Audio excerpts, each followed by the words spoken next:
secretary. There are no two governments. I'm the only cabinet secretary. And the easier thing to do was to lie in defense. I would never consciously mislead. I will not lie. There is nothing here that would not be resolved by saying the truth. When the letter came out, because I have it in writing to say I have actually cancelled a trip to the US to appear before the Senate. So I was actually shocked when I was accused of using the cover of religion to avoid the audit. I would never do that. But since my secretary had already written to you, I had my conversation with him and we said, let's wait for the response from the Senate. When I learned that the postponement was not granted, regardless of the circumstances of asking for it, I said, I'm ready to appear. I'm ready to appear today. I'm ready to appear tomorrow. I'm ready to appear before the Senate any day I'm called.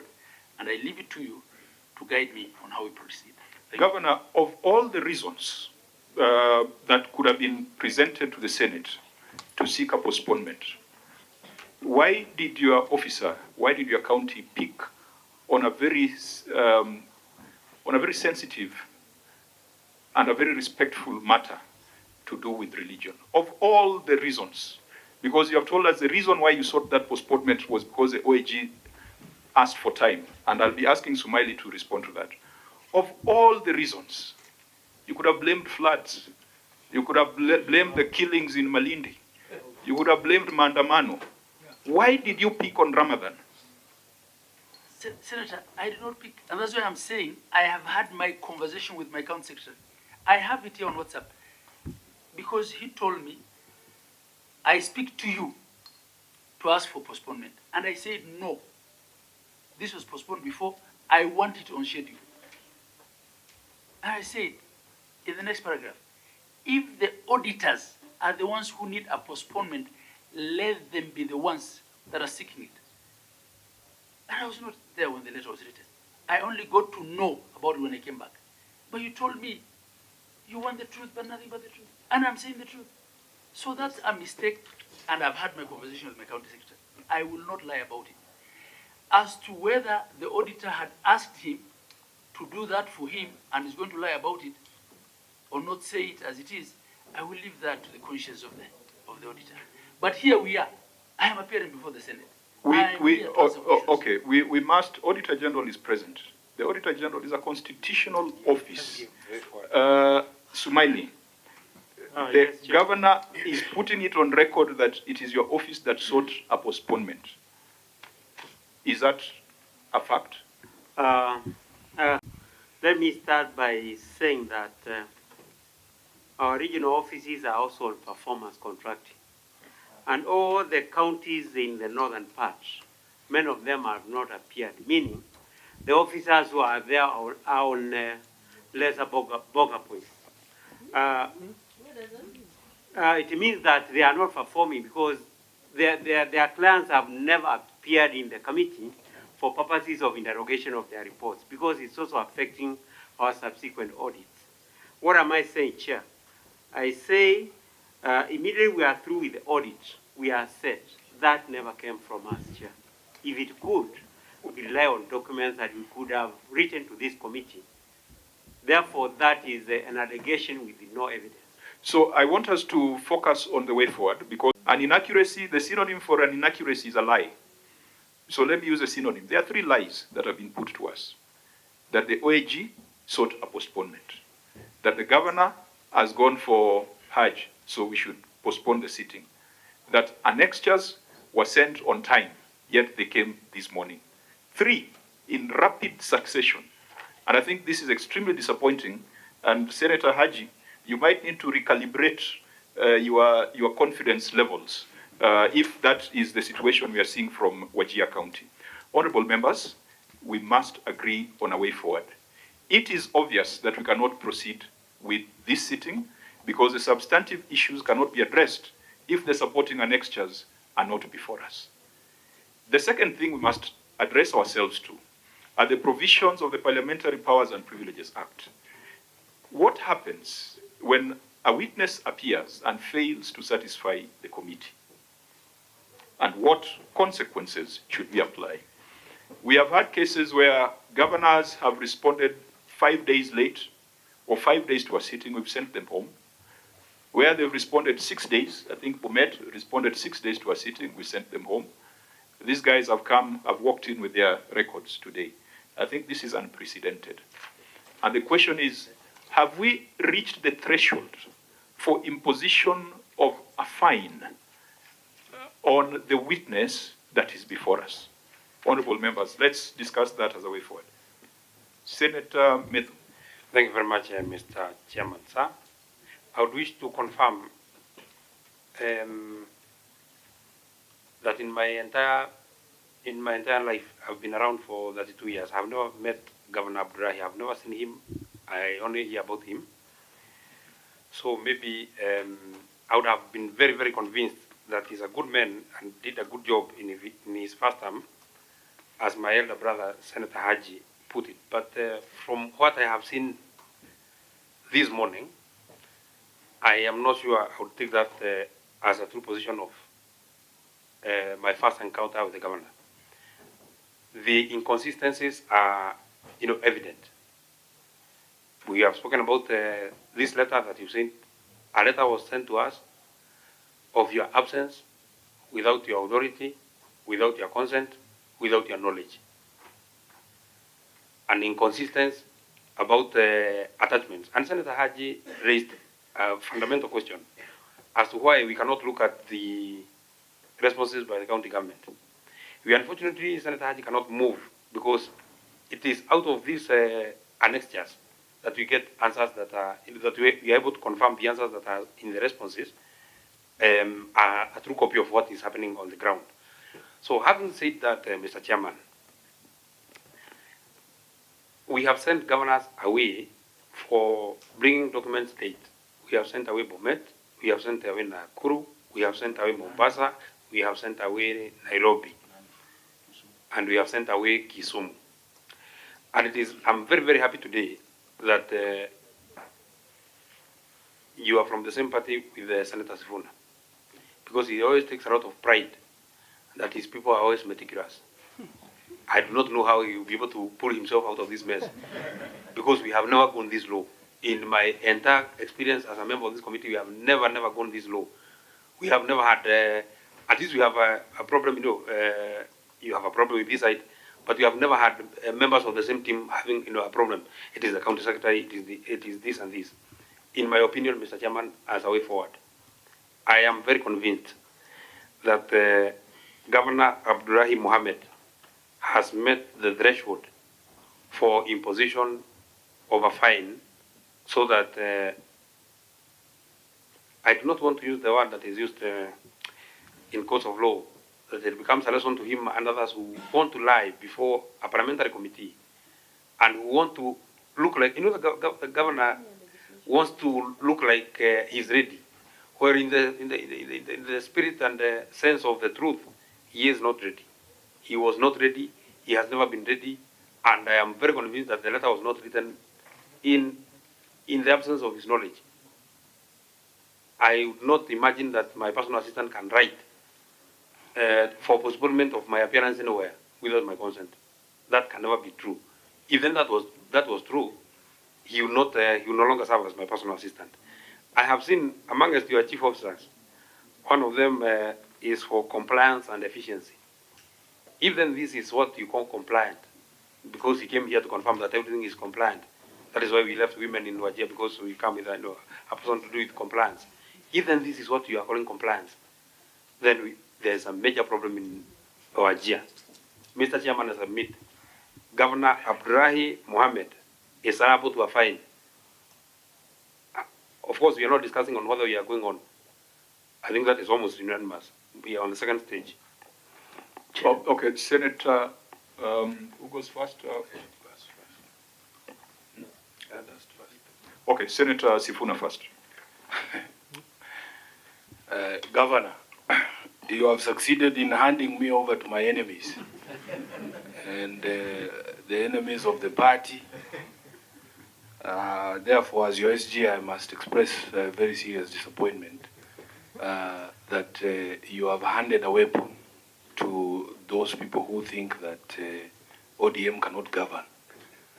Just this morning, Senator Khalwale was accusing me of fighting so hard for resources to go to the counties, and yet I don't follow up and press governors on their, the work that they are doing. So unfortunately, I'm going to have to abandon you this morning because I am also not impressed as a member of this committee, Mr. Governor, because first of all, for the benefit of the people who are not members of this committee has set a very serious precedent that we read documents. We like to read documents. If you bring voluminous documents before the committee here thinking that we will not read those documents, you are before the wrong committee. And the reason why that is an issue, Governor, is because when you bring us documents late or that are not paginated or that are not properly arranged, we always infer an intention on the part of that county governor to hide things. You have said yourself you have nothing to hide. It's very easy to see people who are being transparent. People bring documents on time. I took very serious pride with the presentation by the governor of Homa Bay here. Properly paginated, properly highlighted, you could move through the documents quickly. So that even somebody suggesting that we proceed with your responses, Governor, because your responses make reference to annexures. And because we have said we read things in this committee, it will be impossible for me to proceed without those annexures being before me. Mr. Chairman, this has also been further compounded or exacerbated by the attempts to mislead the committee. Very obvious attempts to mislead the committee by the governor and his staff. How can somebody sitting behind you pass you a note that says something different to what he has said himself with his own mouth? What he stood up to say is what he should have written down, Your Excellency. And because he's embarrassing not just you, but the party, I will be having a conversation with you also to on the nature of the people who work in our county government. It is ours as ODM. So I believe I have an input as your SG. Mr. Chairman, also I cannot accept, because I know the governor, it might not be my friend, but he's from my party. And you know ODM has serious people. I cannot accept the argument that the governor misunderstood the letter from the Senate. That is somebody trying to accuse my governor of inability to read and understand a document, which is not a matter I'm prepared to accept as SG of ODM. I know this governor can read and understand documents. So that is not an excuse. So from me, Governor, because you handed me over to my enemies, I am going to do what Pontius Pilate did and say, whatever the committee does with you, I am handing you over back to the people. If they decide to crucify you, let them crucify you. If they decide to release you, let them release you. But let your blood be on their hands. I thank you. Are you inferring that the chair would then be responsible for the blood of the governor? Chair, I'm saying that whatever action that the committee decides to take, as SG of the party, I will not stand in your way. I am washing my hands. And of course, Chairman, when he's referring to enemies of his party, I'm not sure he's very far away from me. So that's a very serious, dangerous inference that should not go on record. Okay, I take it lightly, but I think now let's stop the references to parties. Senator Sifuna, if you need to call the governor to a disciplinary committee, it is within your powers, but don't use my committee to prosecute ODM matters. Your actions. Senator Onyonka. Chair, I just want to say, as I said earlier, Governor, we respect you. We are caught in between making a decision whether we need to be more meticulous and more serious in being accountable and oversighting your office, not for any particular reason, but for the simple reason that we need the rules to be followed and we need to make sure that Kenyans understand that we are the gatekeepers of devolution. Governor, I can tell you the truth. As far as I'm concerned, for me, I have not looked at the details of the documents that were brought this morning. I want to go and have a look at these documents and come so that when you're coming to present yourself, I will be able to look and see whether you have actually been able to answer the questions honestly and sincerely.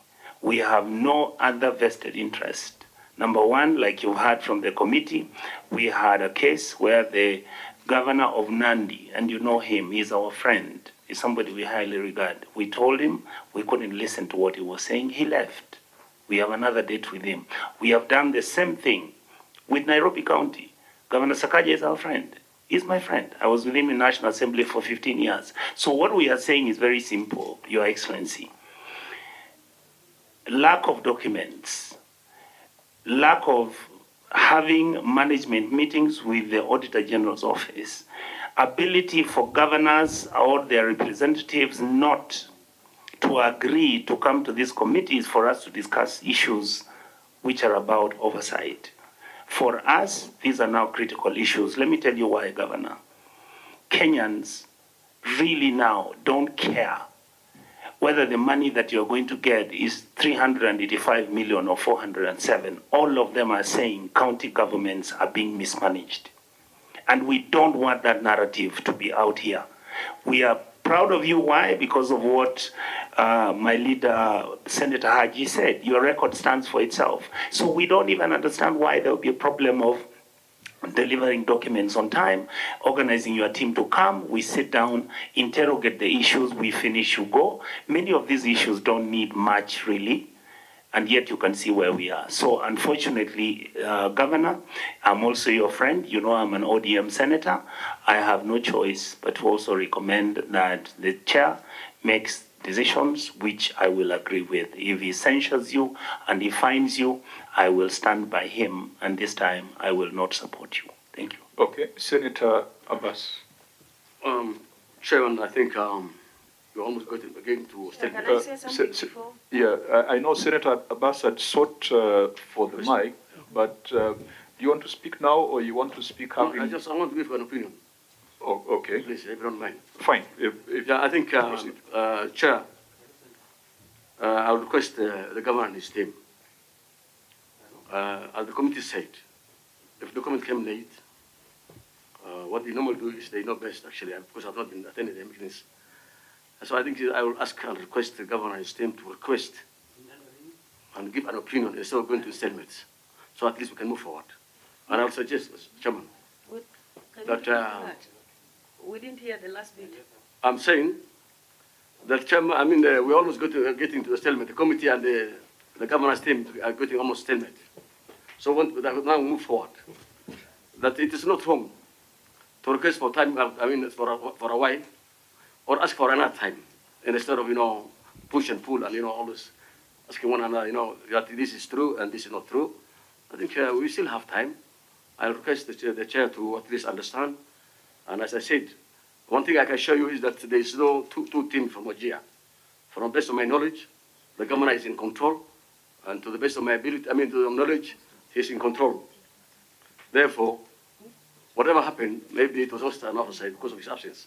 I therefore plead with the committee to understand the situation. So thank you, Mr. Chairman. Okay, Governor, you have a lot of people washing their hands on this side. Senator Dulo. Thank you, Chair.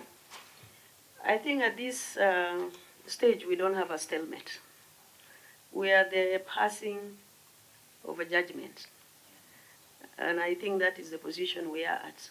But let me bring to the attention of the governor and his team that what the Senate is currently looking at is a legislation on Parliamentary Powers and Privileges Act. And I hope you are familiar with that. And I think most of the governors, they don't even read these documents. That is why things happen the way they are happening.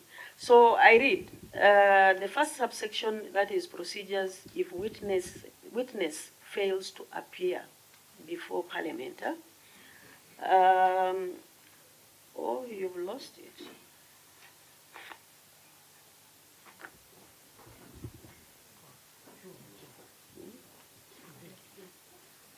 Or maybe legal can read it if you have it. No, I have it, but Senate.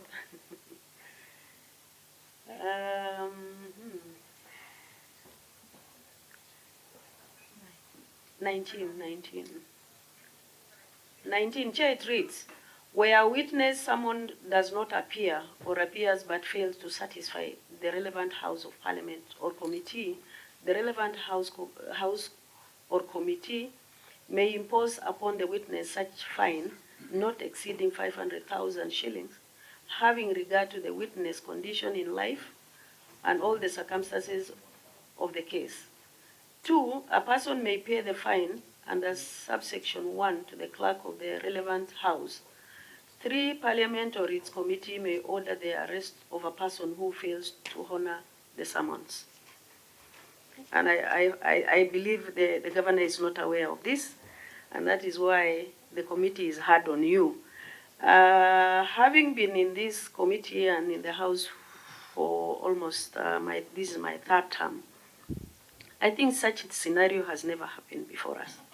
But what I really wanted to tell you, Governor, and even other governors, you don't put serious attention to the audit. Even the governors who appeared before us last week, most of the time they rely on the staffs, and they come here, they get embarrassed before the committee, which is not right. In some cases, we are told the clients have refused even to appear before OAG. And when they appear before the committee, they disown each other, which doesn't look healthy. So maybe my appeal to you, you need to actually concentrate on audit queries. Because at the end of the day, that is where members of public and also the government would want you to account for whatever budget has been allocated to you. Number 2, I know committee is right in its judgment whether to fine you or not, because the provision of the legislation is very clear. But I would appeal to my colleagues, this having been the first scenario that has come before the committee, and I think it's good that also he has appeared before us. I thought he was going to disappear even after our message that people should not hide under the religion, but he has presented himself, whether he is guilty or not guilty. So I am appealing to the committee, this being the first case, because although you know there is a lot of seriousness in the issues that were presented before us, especially the lies, lack of actually having communication between himself and the staff before even appearing here, my appeal to you, can you give him a warning or give the county government of a warning today so that it will be a lesson to them next time other counties appear before us? I thank you. Senator Mariam. Thank you, Chair. Chair, I agree with Fatuma, because the audit report we are dealing with is 2020. And by then, the current governor is not the one. But he availed himself to respond to somebody's mess. So give him maybe a warning letter, but when it comes to penalties, you hold on that. Thank you. May I think Senator Haji has not chimed in on this, so yeah. Thank you, Chair. Thank you very much for giving me this opportunity again. And Chair, I just want to appeal to you and to the members of this committee, who I know very much are individuals who are magnanimous and will be able to think, to rethink, and probably give the governor and the county government of Wajir a second chance and another opportunity. And I'm sure, having seen the record of the Governor Ahmed Abdullah in his previously, I am certain that if you give him a second chance, he'll be a very good friend to this committee, because this individual is also an auditor by profession, and he will be able to answer questions of audit queries to the best of his ability. Chair, I appeal. I know you as a gentleman and a magnanimous person. I don't know very much if Sifuna can be magnanimous, but I also ask him this time around to be magnanimous and rethink this matter. And trust me, this governor will impress this committee going forward. Thank you, Chair. Thank you. I think we need to render the way forward. Senator Mithu, is there something that we haven't covered? Yeah, not really necessarily something that you have not covered, but I'm sure my colleagues are, when they say that I'm appealing to my colleagues, I'm the one who has proposed that we give the governor, we find the governor. And from where I sit, I actually agree with them. We should give the governor a second chance, as they are saying. But finding him is not related to giving him a second chance. So we shall find him, then give him a second chance to appear when his documents are. Because I don't think, Mr. Chairman, we have any mechanism of forgiving anybody. And Senator Fatuma has said that maybe we have not had this, because it's the first time. And that is why, because it is the first time, we must find him, so that it becomes a lesson to him and the others who may have, similar intentions of lying to us. And so, Mr. Chairman, I am of the position that Governor Abdullahi Mohammed should and must be fined. Okay, thank you, Senator Mithu. Last one, Senator Bass, and then I will hear from the governor, and then I will give the decision of the committee. Senator, I think with all due respect to the committee members, as a friend, the stage of fining and this, what we are saying now, that kind of punishment has not reached, because the governor has volunteered himself to come in person, and he never failed in one time to appear in the front of the committee. Therefore, I request, as a friend of the committee, to understand the situation. And then, of course, this is a 2019-2020. Therefore, I think the best thing, I'll request the committee, and I'll be with as a person for Wajir, the Senator Wajir, to give the senator more time so that he can be at least organize himself, and then appear himself, he'll come and respond to all questions as requested. Thank you. Governor, final word in 2 minutes. Chair, please give me as long as I need to say the things that I want to say before you pass to judgment. I must limit you because we have a sitting in the afternoon, so our time is not elastic. So try in 2 minutes, let it not exceed 5. All right, thank you. 5 is sufficient. Chair, I want to take exception to the repeated allegations by Senator Matthew that I lied. I swore here by the Quran, I have not lied. And I said I don't consciously mislead. If I was lying, the easier thing was to read from the same page with my County Secretary. I have not lied. When I got to know of the allegation that I am using the pretext of religion to escape audit, was the day after we had the full council at the Senate. And my friend here, Senator Abdul, is the one who called me and told me, you are in town and you're being accused of refusing to appear before the Senate. I sent him, and I'm sure he has his phone, a screenshot of the conversation that I had with my County Secretary when I was in Mecca, where I told my County Secretary, I want to do this on schedule. I don't want a postponement. I can even share it with you.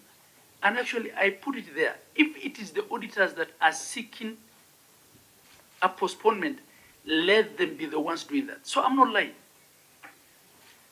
But I can't know what transpired between my County Secretary and the auditor. I leave that to the conscience of the auditor. I did not lie about that. That's number one. And I had my conversations with the County Secretary. I don't have to say here what it is. But it would have been nice also to get a response from Senate. Now that we had actually asked for a postponement, regardless of the circumstances, because we did that letter on the 17th, it would have been nice to get a response. Because I didn't get a response until Abdul spoke to me. And when Abdul spoke to me, I told him, Abdul, I actually canceled a trip to the US because of this. I want to appear. And that's why I'm here. So I'm not lying. Please don't say I am lying. Don't accuse me of lying. Senator, you can find me what you want. It's well within your powers. but don't call me a liar. Or, I am not lying. Senate, Governor, No, please, Governor, let me just finish, Senator. order. I am chairing this meeting. I gave you 5 minutes not Not yet to over. make comments that will, because Senator Methu has a right to respond to that allegation, and I want to avoid an exchange. So please just use the 5 minutes in a manner that can allow us to get a way forward. But Chair, if you want a fight, then you will get it. But I don't want a fight. I don't want a fight. So But let's if proceed. I'm called a liar and I didn't lie, I think it's well within my right to say I didn't lie. I was listening very carefully. I talked of inconsistencies, whose synonym is lies. Not you. Senator Dulo talked of inconsistencies. Senator Methu talked of lies. He did not ascribe them to the governor. And that is the position of the committee. He did not ascribe them to the governor. Are there lies? Yes, they are lies. But we have not attributed them to the governor. So please proceed. All right. So I want to set that record straight that I want to set the record straight that I did not lie. I did not lie. I said it as it is. And yes, because of my travel, probably things weren't managed as well as they ought to have been. I did not lie. And as for the paperwork on the annexures, once it was clarified that it was yesterday that they wanted to bring, but there was no space in the Senate, I apologized. Governor will not allow you to get away with that. And Governor, let me please. Okay, Senator Sifuna. Please, we will not allow you to get away with that. How do you define a lie in Wajir? If you have told us on record there that the documents were delivered on 20th, and then through the effort of this committee, we find out that in fact these documents were delivered today, what do you call that in Wajir? Because in Nairobi, that is a lie, Governor. And in Nyandarua it's a lie. In Nyandarua, it's a lie. And in Kenya it's a lie. In Homa Bay, where the chairman comes from, that's called a lie. If you tell us that you had sought an adjournment because you were in Mecca, and you are telling us that that's not the reason why you wanted an adjournment, that's called a lie in Nairobi. I will explain. I will explain. Please. Give me a chance to explain. The 20th here, the note that I got from my internal auditor said, Abdi says these annexures were availed and received on time, i.e. 20th. I asked Abdi, were they? He said yes. But by the time we got to Abdi is when I found out that it was yesterday, not today. So what do you call that? What is it? Miscommunication. Governor, you have 4 minutes to conclude. Yes. So, Mr. Chair, but But I Chair, apologize about that. Chair, sorry, just correction. Senator Dulo? Yes, the response to the Senate, it's not normally a day or 2 days before. It's supposed to be 2 weeks before the appearance. Maybe you need to put that in your record. And Senator, that's why I said, because of the letter that was written by my county secretary asking for a postponement, regardless of the circumstance, had we gotten a no to that letter, probably would have moved faster. Having said that, in as far as, and I was to say that the delivery of documents to the senators the morning of the hearing is unfair, and that we apologize. Yeah, that we apologize. Senator, I think as for the rest, my senator spoke of readiness. I have gone through the documents. I have gone through the responses. As was noted here, this is an audit for 1920 when I was not governor. I am just trying to do my best in accordance with the practice. Comments have been made about ODM and that. I don't want to get into that. I am appearing before the Senate of Kenya. I am not appearing before the Kenya Kwanza Senate of Kenya or before the Azimio. But the issues in these reports they are dealing with were not caused by an ODM or Azimio governor. I will do my best to deal with the issues. I will do my best to fix Wajir. And I stand to be judged. But I plead that, as a lot of governors have said, and this being the first time that we're encountering each other on this, and be light on us on whatever it is you're going to decide. And I stand to be guided by the chair. Senator Dulo? Now, let me inform the governor and his team. We normally have briefings in the morning. Governor, listen to this. Since you have said I've gone through the documents and I've responded adequately and all that, the briefing we have, out of 26 queries, there are only 6 that you are able to respond perfectly. The remaining, 0. So I think you need to go back and look at that record just for your own consumption. So next time you appear, you have adequately looked at your response and also your queries. Thank you. Thank you. Honorable members, let us now agree on how we are proceeding. Wajir is not a county that was established the other day. Alongside the other 46 counties, it's been there from the advent of devolution. But Wajir has had a story that is slightly different from many other counties. Wajir, in the second term of devolution, had a period where matters were before the Supreme Court, had a period where an impeachment motion was before the Senate, had a period where the governor was impeached, had a period where the impeached governor was reinstated, and I think it is in the third term that there seems to be clarity on directions as far as governance is concerned in Wajir. You'll agree with me, Governor, that perhaps even you in your campaign promises and pledges, you undertook to clean up the mess in financial management in Wajir and to have a government that is responsive. What we are seeing today, being a window into Wajir, is not very encouraging. I know the governor from a professional perspective, having been in the private sector before he got into politics, and your reputation in the private sector is fairly solid. And I would have expected that that reputation will come to bear in your administration in Wajir. There is nothing that is as easy as audit for an FCPA. But it looks like there is disharmony, your team is disjointed, you are generating different versions of truth. That's what Trump calls it. In fact, the question that Senator Sifuna has put to you, you've just responded the way Trump does. When he's confronted with facts, when he says a lie, it says it's an alternative fact. When your team says a lie, you say it's a miscommunication.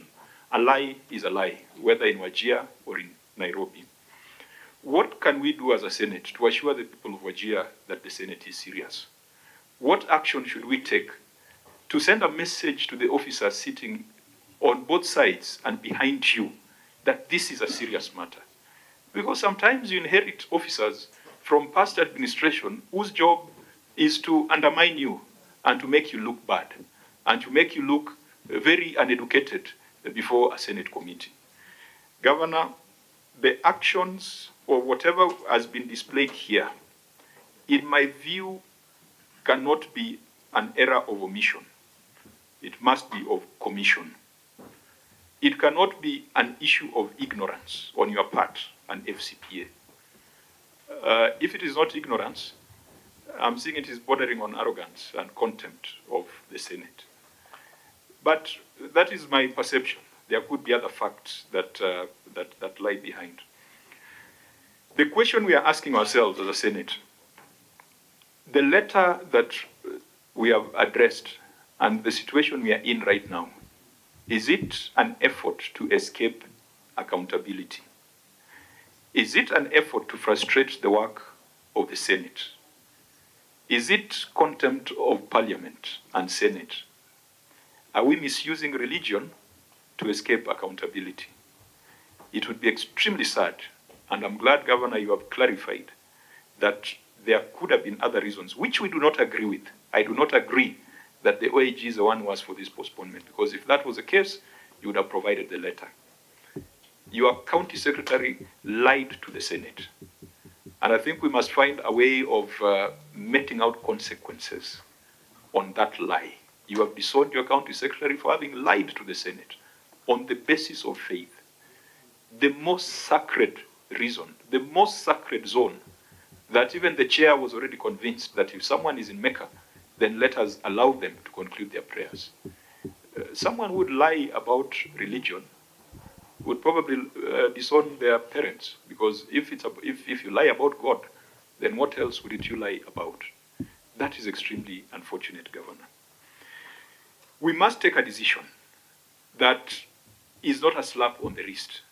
We must take a decision that sends a message to the officers in Wajir that this is not a joke. That sends a message that in this third term of devolution, things are going to be done differently. It must be a message that is painful enough that the governor does not hesitate to cascade the pain to the rank and file. If we slap you on the wrist, I don't think that slap will be cascaded. If you kick you in the rear, I am sure that that kick will be cascaded. There are two things we must rule on. Of course, we cannot proceed under these circumstances. The committee, therefore, has set the date of Thursday, 18th of May, 10 a.m. in this chamber for your next appearance. That is a date that is almost equivalent to a summons, so I hope that your county secretary will not come up with another composition of lies to avoid appearing before us. So please diarize that date of 18th of May. In terms of the provisions of the Powers and Privileges Act, the question is whether we have exceeded the threshold for imposition of a fine. And Senator Dulu had read it, that when a witness appears but fails to satisfy the relevant House or committee, we may impose upon the witness such a fine not exceeding 500,000, having regard to the witness's condition in life. We must take a decision that triggers administrative action in Wajir on the officers who have misled this committee. We must take a decision that allows the county government of Wajir to take seriously the work of the Senate and the work of the Office of the Auditor General. We must take a decision that sends a message to the people of Wajir that the Senate is serious about oversight. Having listened to the members of my committee, I am convinced that the threshold for imposition of a fine has been attained. As a consequence, it is the decision of the committee to impose the fine that is specified in the Powers and Privileges Act, Section 19, of 500,000, and to direct, pursuant to Section 19.2, that the fine be paid to the clerk of the Senate. That is a decision of the committee. The clerk shall be writing the letter with the formal position of the Senate, and in that letter, the timelines for payment of that fine will be specified. And when we meet on the 18th of May at 10 a.m., it will be a prerequisite that a receipt be issued. And that fine shall not be imposed on the county government of Wajir. That fine is imposed on FCPA Ahmed Abdullahi. That is the decision and the position of the committee. The meeting is therefore adjourned.